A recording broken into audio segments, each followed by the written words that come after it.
বন্ধুরা, এই মাত্র পাওয়া সবচাইতে বড় খবর, চলুন ভিডিও স্ক্রিন থেকে দেখে আসি।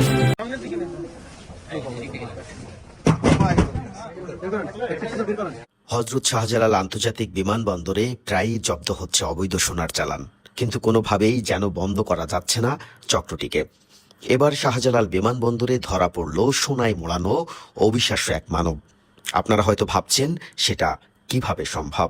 হ্যাঁ, শাহজালাল বিমানবন্দরে এমনই এক মানুষের সন্ধান মিলেছে এবার, যিনি মালয়েশিয়ান এয়ারলাইন্সে করে মালয়েশিয়া থেকে রাত 11:45 হযরত শাহজালাল আন্তর্জাতিক বিমানবন্দরে আসেন।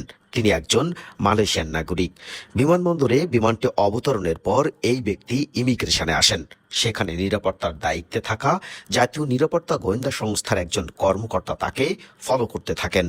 অন অ্যারাইভাল ভিসা নেওয়ার সময় সন্দেহজনক মনে হলে তাকে জিজ্ঞাসাবাদ করা হয়, কিন্তু নাছোড়বান্দা বিদেশি নাগরিক কোনোভাবেই স্বীকার করছিলেন না তার কাছে সোনার বার রয়েছে।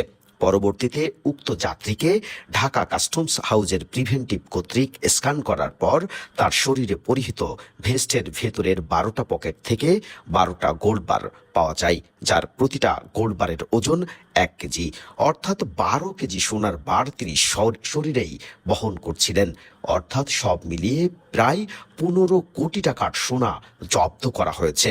ভাবতে পারেন, একজন বিদেশি নাগরিক, তার কাছে এত সোনার বার এমনকি শরীরে বহন করে এই প্রথম কোনো মানবকে পাওয়া গেল যার শরীরে তিনি নিজে 12 কেজি সোনা বহন করে এনেছেন। আর এমন ঘটনায় পুরো শাহজালাল বিমানবন্দরের কর্মকর্তারা যেন হতভম্ব হয়ে পড়েছেন। আসলে কি বাস্তবে সম্ভব?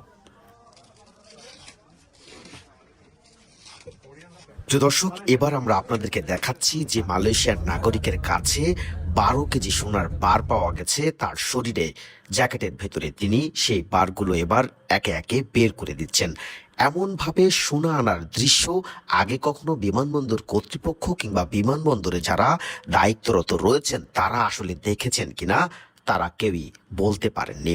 তবে বিমানবন্দর সূত্রে জানা গিয়েছে, এই মালয়েশিয়ান নাগরিকের কাছ থেকে কারো না কারো এই স্বর্ণগুলো নেওয়ার কথা ছিল। তবে এই সোনা চোরাচালানের সঙ্গে কারা জড়িত রয়েছেন সেটি জিজ্ঞাসাবাদ করছে বিমানবন্দর কর্তৃপক্ষ। একই সঙ্গে কাস্টমসের কর্মকর্তারা জানিয়েছেন, যাত্রীর বিরুদ্ধে আইনানুগভাবে মামলা দায়ের করা হবে।